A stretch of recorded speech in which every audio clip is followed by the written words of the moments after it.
오늘 기업, 오늘 사람. 증시가 개장하기 전에 알찬 정보 미리 알아보는 시간입니다. 김대호 박사님과 함께하겠습니다. 박사님 안녕하세요. 네, 반갑습니다. 오늘은 어떤 기업과 사람이 화제가 됐는지 알아보겠습니다. 먼저 더그 맥밀런 월마트 CEO입니다. 다음은 김준 SK이노베이션 사장, 그리고 마윈 알리바바 창업자와 엔트그룹입니다. 마지막으로 나기용 삼성전자 부사장이 오늘의 기업과 사람으로 선정됐습니다. 첫 번째 오늘의 기업과 사람, 더그 맥밀런 월마트 CEO입니다. 미국 대선을 앞두고 월마트 매장 진열대에서 총기류가 사라졌습니다. 대선 패배에 불복하는 후보가 생길 경우 지지자들 사이에서 유혈 사태가 발생할 수 있다는 우려 때문이었는데요. 박사님, 지난 5월에 흑인 조지 플로이드 사망 사건이 있었을 때에도 월마트는 총기류를 판매하지 않았습니다. 월마트가 이번에도 그때처럼 후폭풍이 있을 것으로 예상하고 있나 봐요. 예, 지금 미국 대선의 최종 당선자가 이제 발표되기 직전 그런 상황인데요. 네. 여기서 누가 당선이 되느냐도 중요하지만 또 그 결과에 불복하는 사태가 생기지 않을까.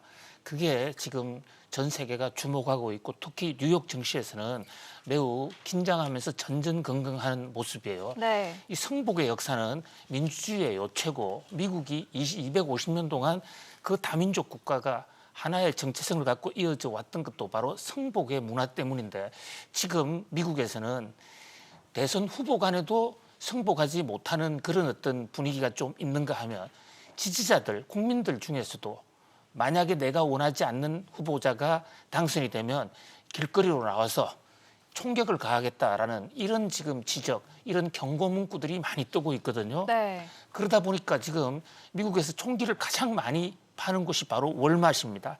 미국 여행 가는 사람들이나 미국 유학 가면 가장 많이 사용하는 게 일반 대중 상가인 월마트에 들어가는데 월마트에 들어가서 옆에 총기가 놓여져 있는 모습을 보고 깜짝깜짝 놀라기도 합니다. 네. 드라이브 라이선스라든지 아이디만 있으면 얼마든지 아무런 제약 없이 총을 살 수가 있는 것이거든요.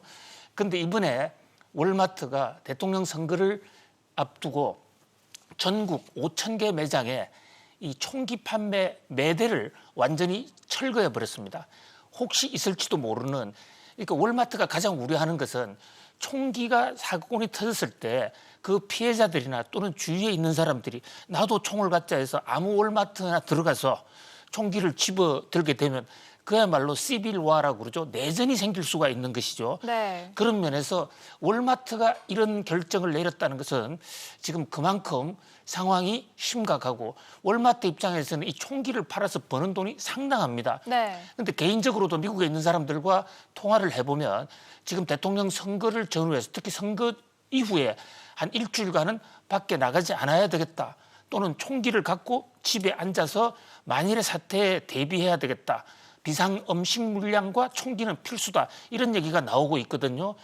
월마트의 이 총기 코나 철수는 오늘 미국이 처한 이 여와 야, 보수와 진보 간의 아주 심각한 갈등, 인종 간의 심각한 갈등을 보여주는 참 우려스러운 대목이라고 하겠습니다. 네, 그런데 월마트가 언제나 총기 사고에 신속 대응을 한 건 아니었는데요. 이 월마트 매장에서 총기 사고가 난 적이 있었는데 그때는 총기류를 계속해서 판매를 해서 논란이 된 적이 있었어요. 그렇습니다. 월마트 입장에서는 총을 팔아서 얻는 이득이 상당합니다. 그렇기 때문에 이것을 쉽게 포기할 수가 없는 것이죠. 월마트는 미국의 많은 총기를 사겠다는 사람들이 걸어서 접근할 수 있는 가장 많은 상점을 동네 상점으로 포진해 있고 네. 전체 매출에서 지금 스스로 총기류의 판매액을 발표하지는 않고 있습니다만 상당 부분을 차지하고 있다고 그래요. 그래서 어떤 정치적 불안감이 생기거나 이랬을 때는 오히려 월마트는 총기를 더 많이 팔았습니다. 그래서 수익을 극대화시키곤 했었죠. 그런데 연전에 텍사스에서 이 월마트 자체가 총기 사고의 진원지가 되는 이런 사건이 터졌습니다. 그러니까 동네에서 터졌던 이 총기 사건이 너도 나도 총기를 구한다고 해서 모두 다 월마트로 몰려들어서 거기서 총을 전부 장악을 하고 서로에게 쏘아대는 이런 장면이 나오면서 그때부터 이제 사회로부터 경고를 받은 것이죠. 월마트의 이 총기 판매대 자체가 이 사건을 더 부추긴다. 그래서 조금이라도 위험한 일이 있으면 월마트는 총기 매대를 키워라라는 권고를 받았습니다만은 안 지킬 때도 많았죠. 그런데 이번에는 스스로 지금 몸조심을 하는 것으로 보입니다. 네, 다음 오늘의 기업과 사람, 김준 SK이노베이션 사장입니다. 이번 미국 대선에서 트럼프 대통령이 당선되길 바라는 국내 기업이 있습니다. 바로 LG화학과 미국에서 특허 침해 소송전을 벌이고 있는 SK이노베이션인데요. 박사님, 최근 미국 국제무역위원회 ITC가 이들 기업에 대한 최종 판결을 연말로 미뤘습니다. 그런데 이 SK이노베이션 측에서 트럼프 대통령의 비토, 그러니까 거부권을 기대하고 있다는 분석이 나오고 있어요. 그렇습니다. 지금 LG화학과 SK이노베이션, 우리나라의 대표적인 배터리 제조 회사고 또 세계에서도 상위 랭킹에 올라가 있는 회사입니다. 이 두 회사가 배터리 기술을 서로 뺏겼다 또는 뺏김을 당했다 해서 지금 미국 무역위원회 ITC를 상대로 소송전이 한창인데요. 네. 이 소송에서 만약에 지게 되면 현행 미국의 법규상 그 소송에서 진 회사, 그러니까 특허 규정을 위반한 회사는 미국에서 해당 산업에 대한 생산, 판매, 유통을 할 수 없게 되는 겁니다. 네. 그러니까 만약에 LG화학의 주장대로 SK이노베이션이 특허를 위반을 했고 또 ITC가 그 위반 판정을 내린다면 SK이노베이션은 약 5년 동안 미국 내에서 배터리 관련 사업을 할 수가 없게 되는 거죠. 네. 바로 이 대목에 대해서 이제 SK이노베이션은 매우 긴장하고 있는 건데요. 미국에 수출을 못하는 것뿐만이 아니라 지금 SK이노베이션은 미국에서 배터리 공장을 대규모로 지금 짓고 있지 않습니까? 그마저도 전부 철수해야 되는 이런 심각한 사태를 맞고 있는데 여기에 대해서 LG화학 측의 주장에 따르면 이 트럼프 대통령이 SK를 보호해주고 있다는 것이죠. 네. 그 최근에도 이유가 조지아 공장 때문이라는 얘기가 있어요. 그렇습니다. 예. 조지아에 지금 SK의 배터리 공장이 있는데요. 네. 최근에 또 그것을 2공장, 3공장 하면서 생산 시설을 대폭 늘리지 않았습니까? 이 조지아는 바로 트럼프 대통령의 텃밭입니다. 또 거기 주지사도, 현직 주지사도 트럼프 대통령의 최측근이죠. 그런 면에서 트럼프 대통령의 선거 전략상 만약에 SK이노베이션에서 SK이노베이션이 조지아에서 철수하게 되면 타격을 받을 수도 있다. 그래서 트럼프 대통령이 ITC의 판정을 연기하도록 했다라는 것이 이제 LG 측 시각이에요. 네. SK이노베이션 측에서는 우리는 특허를 뺏긴 적이 없으니까 트럼프 대통령의 이 ITC 최종 사인과 SK와는 무관하다. 이런 주장을 하고 있습니다만은 네, 지난해에는 이 조지아 주지사가 충남 서산에 있는 SK이노베이션 배터리 공장을 방문하기도 했죠. 그렇습니다. 그 현직 조지아 주지사가 바로 한국에 왔어요. 그래서 네. 서산에 있는 LG SK이노베이션 배터리 공장에 가서 하나하나를 살펴보는 그런 모습이었는데요. 그것이 이제 이름이 브라이언 캠프라는 인물인데 트럼프 대통령 최측근이고요. 네. 이분이 이제 SK이노베이션에 와서 앞으로 조지아에 설립될 또 정설될 SK 배터리 공장에 대해서 서로 간에 협력을 하는 그런 모습이었는데 만약에 이번에 이 트럼프가 당선이 되지 않고 바이든 후보가 당선이 된다면 LG화학 측 시각에 따르면 트럼프 대통령 같은 뒷배가 없어질 테니까 이 SK의 배터리 산업이 큰 충격을 받지 않을 것인가 이런 우려가 일각에서 제기되고 있어요. 네. 반대로 LG화학 측에서는 지금 월스트리트 저널에 편지까지 올려서 기고문을 통해서까지 트럼프 대통령은 stay out of this conflict 이렇게 얘기하면서 이 분쟁에서 너는 빠져라 네, 라고까지 LG화학의 한 임원이 기고를 했죠. 그렇습니다. 한 고위 임원인데요. 그렇게 하다 보니까 트럼프 대통령이 만약에 당선이 되면 괘씸죄가 걸릴 수도 있고 또 기존의 그 SK이노베이션 배터리 공장을 보호하기 위해서라도 트럼프 대통령이 LG화학에 불리한 최종 결정을 내릴 수가 있다. 그런 면에서 누가 당선되느냐에 따라서 한국 기업 중에서는 LG화학과 SK이노베이션 아주 운명을 건 건곤 일척의 한판 승부를 하고 있다. 이렇게 볼 수 있겠습니다. 네, 세 번째 오늘의 기업과 사람, 마윈 알리바바 창업자와 엔트그룹입니다. 중국의 엔트그룹이 상장을 이틀 앞두고 중국 정부로부터 질책을 받았습니다. 그러더니 증시 상장이 무기한 연기가 됐는데요. 외신에 따르면 중국 금융당국이 창업자인 마윈을 비롯해 엔트그룹 임원진을 불러서 외탄했다고 합니다. 박사님, 이 외탄이 어떤 의미인가요? 예, 정식으로 중국말로 위에 탄 이런 말인데요. 네. 그러니까 만남을 예약한다 이런 뜻이에요. 우리로 치면 일반 조직이나 기업에서 상사가 너 내하고 좀 면담 좀 하자. 이렇게 주로 그 부하가 잘못했을 때 꾸짖기 위해서 실책하기 위해서 징계하기 위해서 면담 독대를 신청하는 이런 경우에 그 적확한 중국어 용어가 바로 위에 탄이란 말입니다. 네. 중국 공산당의 그 지시로 보이는데요. 중국의 감독 당국, 예를 들면 정감회, 은감회, 정권감독원, 은행감독원 또 여러 가지 금융감독원이 4개가 있습니다. 네. 그 감독원에서 마윈 좀 면담 좀 합시다. 이렇게 해서 마윈이 호출당해서 위에 탄을 당한 거예요. 중국에서는 위에 탄을 한번 당하면 거의 사망 선고라고 얘기를 할 정도로 네. 아주 지금 이 재계 인사들은 두려움에 떨고 있는데요. 이 위에 탄 하자마자 또 엔터그룹의 상장도 돌연 연기한다. 이게 한 서너 시간 전에 지금 이 급보로 지금 떴거든요. 네. 이 알리바바 엔터나 지금 이 마윈을 둘러싸고 중국 정부와 마윈 간에 아주 심각한 갈등이 벌어지고 있다는 것을 단적으로 보여주는 사건이라고 하겠습니다. 네, 최근 마윈이 중국 정부의 금융 정책을 비판하는 발언을 하기도 했는데 이게 단초가 된 것 같아요. 그렇습니다. 그러니까 마윈이 이번에 상장을 하는 과정에서 기자들과의 질의응답에서 정부의 규제 때문에 참 이 비즈니스를 하기가 어렵다. 특히 이 엔터그룹은 옛날에 그 알리페이가 이름이 바뀐 회사인데요. 이 대금 결제하는 회사거든요. 네, 핀테크 업체죠. 그렇습니다. 예. 핀테크 업체인데 그 결제하면서 동시에 일정 금액은 대출을 해줄 수도 있어요. 네.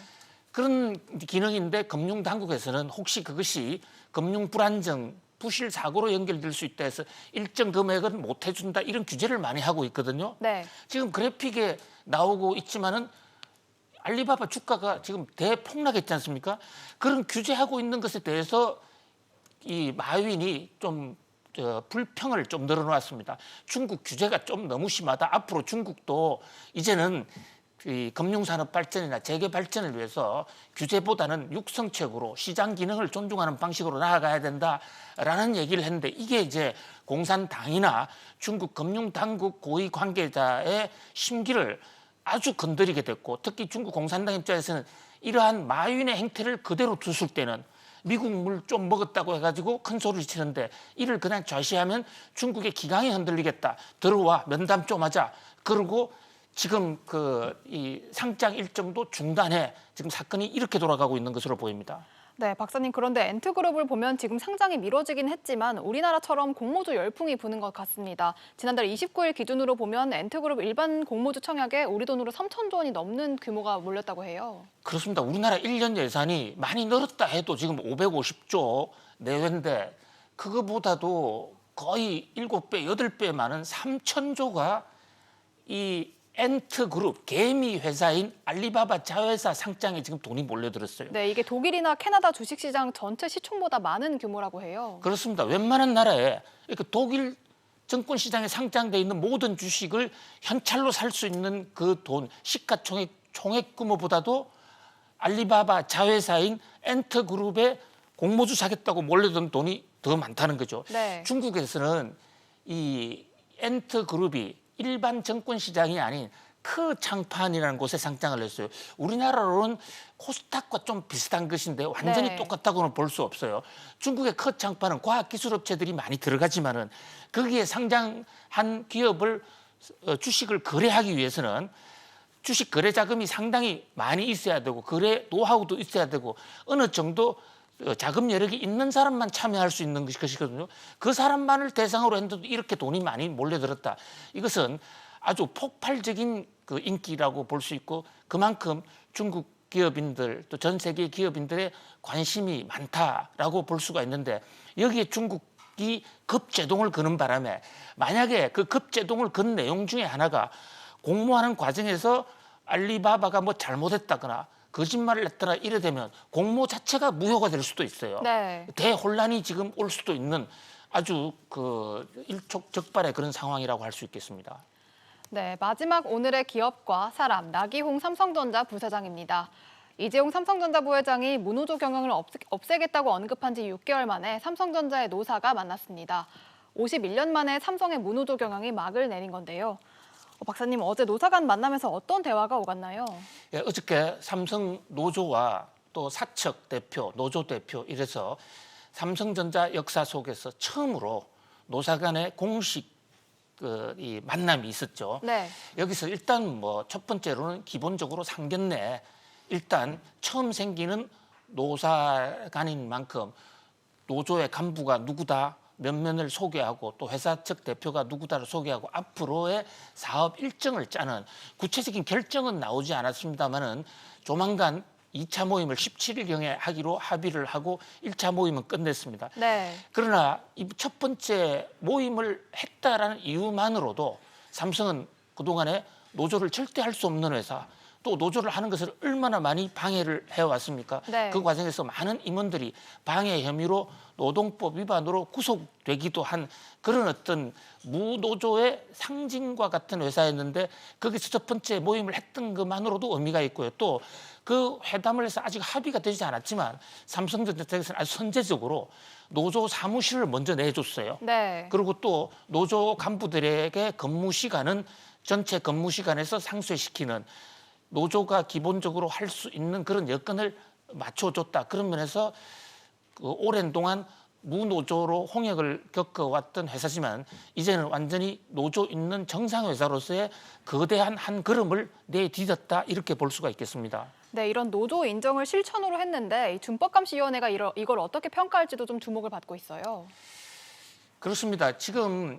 현재 삼성이 노조를 하지 않은 이유는 그 선선대 회장님이 그러니까 창업주인 이병철 회장님의 오랜 철학이기도 했어요. 네. 이병철 회장이 1936년부터 사업을 시작하면서 노조가 들어와서는 회사 경영을 제대로 못하겠다 이러면서 지금 자막에 나옵니다마는 내 눈에 흙이 들어가도 노조는 안 된다 이렇게 평소에 계속 주창을 해왔고 네. 정확하게 알려지지는 않았습니다만 최근에 별세한 이건희 그 전 회장에게 돌아가시면서 2가지 유언을 했다고 지금 세간에는 알려져 있어요. 네. 첫 번째 유언이 내가 병이 나서 아파지면 절대 연명 치료를 하지 마라. 병원 기술로서 오래 살려두지 마라. 그냥 자연사를 할 수 있도록 놔둬라. 이게 첫 번째 유언이었고요. 그리고 실제로 삼성그룹에서 이병철 회장이 1987년에 돌아가셨을 때는 병원 신세를 안 지고 그냥 자연 수명이 다 했을 때 바로 초상을 치렀죠. 네. 그리고 게 첫 번째 이유고 두 번째는 내가 죽더라도 노조는 안 된다. 자, 그런데 이것이 이제 전 세계적인 추세, 이병철 회장이 살아계실 때의 상황과 전 세계의 상황의 자본주의 역사에서 노조의 역할, 또 우리 헌법에서의 자본과 노동의 어떤 합리적 조화를 명령하고 있는 이런 점을 감안했을 때 여러 가지 시대착오적이다 해서 많은 비판을 받아왔는데 이 이병철 회장님의 유언을 지키기 위해서 그동안에 삼성그룹의 많은 임원들이 노조 파괴 공작 또는 노조 방해 전략 이런 거를 많이 세웠고 그 과정에서 엄청난 갈등이 있어 왔습니다. 네. 이제 적어도 삼성그룹은 이제 어제로서 노조의 설립을 둘러싼 그런 디스카운트는 이제 없어지지 않을까. 그런 면에서 진일보됐다고 보여지고요. 또 이것이 노조를 할 수 있도록 하자는 게 준법감시위원회의 강력한 권고사항이기도 했지 않았습니까? 네. 그것이 지금 재판을 앞두고 있는 이병철 회장의 이 국정농단 관련 이 재판에서도 네, 이재용 부회장이죠. 예, 이재용 부회장, 이재용 회장 이제 곧 회장이 이제 되겠지만 네. 이분의 그 재판과 관련해서도 준법감시위원회가 나름대로 역할을 하고 있다는 평가를 받는데 플러스 점수로 작용할 수도 있다 이런 생각을 해 봅니다. 네, 지금까지 오늘의 기업과 사람 알아봤습니다. 내일도 알찬 정보로 돌아오겠습니다. 박사님 감사합니다. 고맙습니다.